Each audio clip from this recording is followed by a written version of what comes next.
A very good morning to everyone. सुबह की चाय के साथ an important current affair session में आपका स्वागत है। आज दिनांक है 28 जून 2021। तो चलिए आज के सभी इम्पॉर्टेंट करंट अफेयर्स देख लेते हैं। पहला प्रश्न है, इंडिया स्मार्ट सिटी परियोजना को लागू करने में कौन सा प्रदेश पहले स्थान पर रहा है। तो पहले बात करेंगे स्मार्ट सिटी परियोजना के बारे में। इस परियोजना को 25 जून 2015 को प्रधानमंत्री नरेंद्र मोदी के द्वारा शुरू किया गया। 25 जून 2015 को अन्य दो योजनाओं को भी शुरू किया गया था, जिनमें से पहली है प्रधानमंत्री शहरी आवास योजना और दूसरी है अमृत योजना। यानी 25 जून 2015 को कुल 3 परियोजनाओं को लॉन्च किया गया था। इंडिया स्मार्ट सिटी परियोजना को, प्रधानमंत्री शहरी आवास योजना को और अमृत योजना को। नोट करेंगे वर्ष 2021 में इन तीनों परियोजनाओं को 6 वर्ष पूरे हो चुके हैं और इसी उपलक्ष्य में स्मार्ट सिटी मिशन के तहत केंद्रीय शहरी एवं आवास मंत्रालय ने विभिन्न अवार्ड्स की घोषणा की। तो यदि प्रश्न आ जाए स्मार्ट सिटी मिशन के तहत विभिन्न पुरस्कारों की घोषणा किस मंत्रालय के द्वारा की जाती है, तब आपका उत्तर होगा केंद्रीय शहरी एवं आवास मंत्रालय के द्वारा।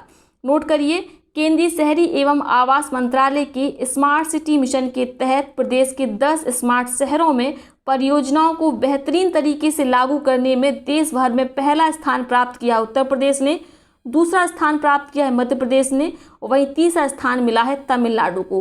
तो इसको लगा लीजिए मोस्ट इम्पॉर्टेंट, ये पूछा जाएगा। इसी संबंध में अगला प्रश्न देखते हैं। अगला प्रश्न है, इंडिया स्मार्ट सिटी परियोजना को लागू करने में कौन सा शहर एक बार फिर से टॉप किया है। तो ये कौन सा शहर है? यह है मध्य प्रदेश का इंदौर। इसने एक बार पुनः स्मार्ट सिटी मिशन के तहत देश भर में टॉप किया है। दूसरा स्थान गुजरात के सूरत को मिला है। कई विषयों पर संबंधित जो परियोजनाएं हैं उनको लागू करने के लिए सम्मानित किया जाता है। कौन कौन से विषय हैं आप नोट कर सकते हैं स्मार्ट सिटी मिशन के तहत। तो पहला आपका विषय है सामाजिक पहलू, दूसरा है शासन, संस्कृति, पर्यावरण, स्वच्छता, अर्थव्यवस्था, निर्मित पर्यावरण, जल, शहरी गतिशीलता। इन्हीं सब विषयों से संबंधित जो परियोजनाएं हैं उनको लागू करने में शीर्ष स्थान प्राप्त किया है इंदौर ने, दूसरा स्थान प्राप्त किया है सूरत ने।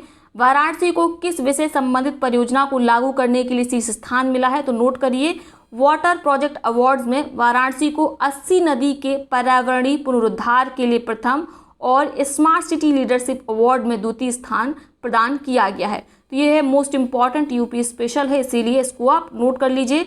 वाराणसी को जल संबंधी विषय संबंधित जितने भी परियोजनाएं हैं उनको लागू करने के लिए शीर्ष स्थान मिला है, वहीं स्मार्ट सिटी लीडरशिप के लिए द्वितीय स्थान मिला है। ठीक है, 80 नदी जरूर याद रखिएगा, ये भी पूछा जाएगा।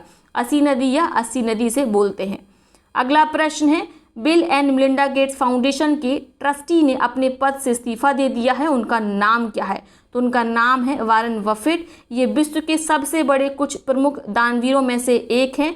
प्रमुख दानवीर कौन से हैं? आप जानते हैं, बिल गेट्स हैं, जमशेदजी टाटा हैं, जमशेद और अजीम प्रेमजी हैं, वॉरेन बफेट हैं। और वॉरेन बफेट ने हाल ही में bill and Melinda Gates foundation के ट्रस्टी पद से इस्तीफा दिया है। इस्तीफे के साथ ही इन्होंने $4.2 अरब के दान की भी घोषणा की है। क्लियर हो गया?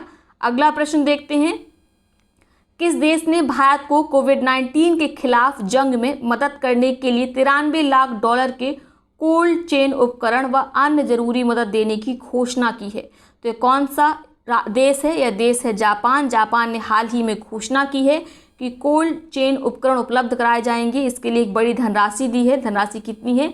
$93 लाख। ठीक है, वैक्सीन खराब ना हो इसके लिए कोल्ड चेन की आवश्यकता पड़ती है। तो आप याद रखेंगे जापान ने इस मदद को दिया है भारत को। अगला प्रश्न है, किस राज्य सरकार ने नोबेल पुरस्कार विजेता एस्थर डुफ्लो, आरबीआई के पूर्व गवर्नर रघुराम को राज्य के लिए 5 सदस्यीय आर्थिक सलाहकार परिषद के हिस्से के रूप में नामित किया है? तो हाल ही में तमिलनाडु राज्य सरकार ने कोविड-19 पेंडेमिक से जो अर्थव्यवस्था इम्पैक्ट हुई, प्रभावित हुई, उससे उबरने के लिए 5 सदस्यीय आर्थिक सलाहकार परिषद का गठन किया है, जिसमें विश्व के प्रमुख जो 2 अर्थशास्त्री उनको शामिल किया है। पहली हैं एस्थर डुफ्लो और दूसरे हैं आरबीआई के पूर्व गवर्नर रघुराम राजन। क्लियर हो गया? याद रखेंगे, ये पूछा जा सकता है। अगला प्रश्न है, एलिफ बुक कंपनी द्वारा प्रकाशित इट्स अ वंडरफुल लाइफ नामक पुस्तक किसके द्वारा लिखी गई है? तो इट्स अ वंडरफुल लाइफ यह पुस्तक का पब्लिशिंग हाउस कौन सा है? एल.एफ. बुक कंपनी है। इस पुस्तक को किसके द्वारा लिखा गया है? तो ये हैं आपके रस्किन बॉन्ड, ठीक है, भारतीय ब्रिटिश लेखक हैं। मोस्ट इम्पॉर्टेंट है, ये ज़रूर नाम याद रखिएगा, इनकी किताबें अक्सर परीक्षाओं में पूछी जाती हैं। इट्स अ वंडरफुल लाइफ, इसके साथ आप नोट कर सकते हैं रस्किन बॉन्ड पद्मश्री और पद्म भूषण के प्राप्तकर्ता हैं। उनका पहला उपन्यास कौन सा है? तो पहला उपन्यास है रूम्स ऑन द रूफ, ठीक है, पूछा जा सकता है। अगला प्रश्न है, हाल ही में किसे दिल्ली सरकार द्वारा दिल्ली खेल विश्वविद्यालय की पहली कुलपति नियुक्त किया गया है? तो दिल्ली खेल विश्वविद्यालय की पहली कुलपति कौन नियुक्त हुई हैं? ये हैं कर्णम मल्लेश्वरी। ये भी मोस्ट इम्पॉर्टेंट आप लगा लीजिए, इनसे संबंधित फैक्ट ज़्यादा इम्पॉर्टेंट है। कर्णम मल्लेश्वरी संबंधित, कर्णम मल्लेश्वरी ओलंपिक पदक जीतने वाली पहली भारतीय भारोत्तोलक है। तो कितना इम्पॉर्टेंट हो जाता है, क्योंकि यह पहली भारतीय महिला भारोत्तोलक है जिन्होंने ओलंपिक पदक को जीता। वर्ष 2000 में इन्होंने स्वीडन ओलंपिक्स में इसको जीता था। इसके साथ नोट करेंगे, कर्णम जी ने राजीव गांधी खेल रत्न पुरस्कार, अर्जुन पुरस्कार और पद्मश्री जैसे सम्मानों को प्राप्त किया है। अगला प्रश्न है, भारत के पहले स्वदेशी विमान वाहक IAC-1 को कब तक चालू करने की घोषणा है? तो इसे वर्ष 2022 तक चालू कर दिया जाएगा, आप नोट करेंगे, ठीक है। इसकी घोषणा हमारे रक्षा मंत्री राजनाथ सिंह जी के द्वारा की गई है।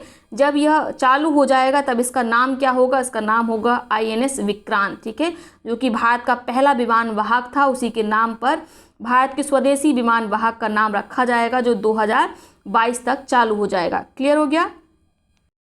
अगला प्रश्न है, किस देश ने दुनिया की पहली विशिष्ट हाई स्पीड रेल के लिए हरित रेटिंग प्रणाली यानी ग्रीन रेटिंग प्रणाली को शुरू किया है? तो विश्व का ऐसा पहला देश है भारत। इसको लगा लीजिए मोस्ट इम्पॉर्टेंट, ये ग्रीन रेटिंग प्रदान करेगा हाई स्पीड रेल को। क्लियर हो गया? ठीक है, तो ये हैं आज के सभी इंपॉर्टेंट करंट अफेयर्स। अब देखते हैं आज के उन प्रश्नों को जिनका जवाब आप कमेंट बॉक्स में देंगे। तीनों प्रश्नों का जवाब एक ही कमेंट में लिखिएगा, जिसका जवाब सबसे पहले सही सटीक आएगा उसके कमेंट को पिन किया जाएगा, साथ में उसका नाम अगली वीडियो में लिया जाएगा। पहला प्रश्न क्या है? Writers institute digital news report 2021 के अनुसार समाचारों में समग्र विश्वास के स्तर पर भारत की रैंक क्या है? आपके विकल्प हैं 31, 46, 26 या 36। सबसे पहले इसमें आप बताएंगे कि किस देश ने इसमें टॉप किया है, यानी किस देश की जनता को अपने यहाँ दिखाए जाने वाले समाचारों पर अधिक विश्वास है। अंतिम स्थान किस देश को मिला और भारत की रैंक तो प्रश्न में पूछी गई है, तो भारत की रैंक को भी आप बताएंगे। क्लियर हो गया? अगला प्रश्न क्या है? हाल ही में राष्ट्रीय बाघ संरक्षण प्राधिकरण NTCA ने किस राज्य के रामगढ़ विषधारी वन्यजीव अभ्यारण्य को बाघ अभ्यारण्य बनाने की घोषणा की है? आपके विकल्प है राजस्थान, बिहार, मध्य प्रदेश और कर्नाटक। तीसरा और अंतिम प्रश्न है, कंप्यूटर एंटीवायरस सॉफ्टवेयर मैकेफी के फाउंडर ने हाल ही में आत्महत्या कर ली है, उनका नाम क्या है? आपके विकल्प हैं John David McAfee, Ibrahim McAfee या ब्रायन डेविड मैकेफी, या इनमें से कोई नहीं। तो ये हो गए वो तीनों प्रश्न जिनका जवाब आप कमेंट बॉक्स में देंगे। अब देखते हैं उन पिछले प्रश्नों को जिनका सबसे पहले सही सटीक जवाब दिया गया सागर कुमार के द्वारा, और सागर कुमार जी के कमेंट को ऑलरेडी पिन किया जा चुका है। पहला प्रश्न क्या था?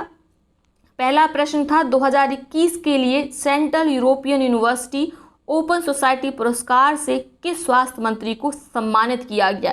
तो ये हैं केरल की स्वास्थ्य मंत्री के शैलजा, जिन्हें सम्मानित किया गया ओपन सोसाइटी पुरस्कार 2021 से। इनको लगा लीजिए मोस्ट इम्पॉर्टेंट। अगला प्रश्न क्या था? न्यूजीलैंड ने किस देश को हराकर पहली ICC वर्ल्ड टेस्ट चैंपियनशिप को जीत लिया है? तो न्यूजीलैंड ने किसको हराया है? भारत को हराया है, और भारत को हराकर अपनी पहली ICC वर्ल्ड टेस्ट चैंपियनशिप को न्यूजीलैंड ने जीता है। अंतिम प्रश्न क्या था? हाल ही में भारत के किस राज्य में दुनिया का पहला आनुवांशिक रूप से संशोधित यानी जेनेटिकली मॉडिफाइड रबर का पौधा लगाया गया है? तो कहाँ लगाया गया है? असम में दुनिया का पहला है, इसीलिए है मोस्ट इम्पॉर्टेंट, तो इसको भी आप याद रखेंगे। तो ये है आज का सेशन। आई होप वीडियो आपको पसंद आया होगा। वीडियो को लाइक करें, साथ ही अपने मित्रों से पार्टियों के साथ शेयर अवश्य करें। यदि आपने अभी तक टेलीग्राम चैनल नहीं ज्वाइन की है तो टेलीग्राम चैनल को भी ज्वाइन कर ले, लिंक आपको डिस्क्रिप्शन बॉक्स में मिल जाएगा। ठीक है, टेलीग्राम चैनल में परीक्षा संबंधित खबरें, आपको परीक्षा संबंधित क्विज, साथ में जो भी अपडेट्स होती है वह सब सबसे पहले उपलब्ध करा दी जाती हैं। ठीक है, तो चलिए कल मिलते हैं नए सेशन में, तब तक के लिए बहुत बहुत धन्यवाद।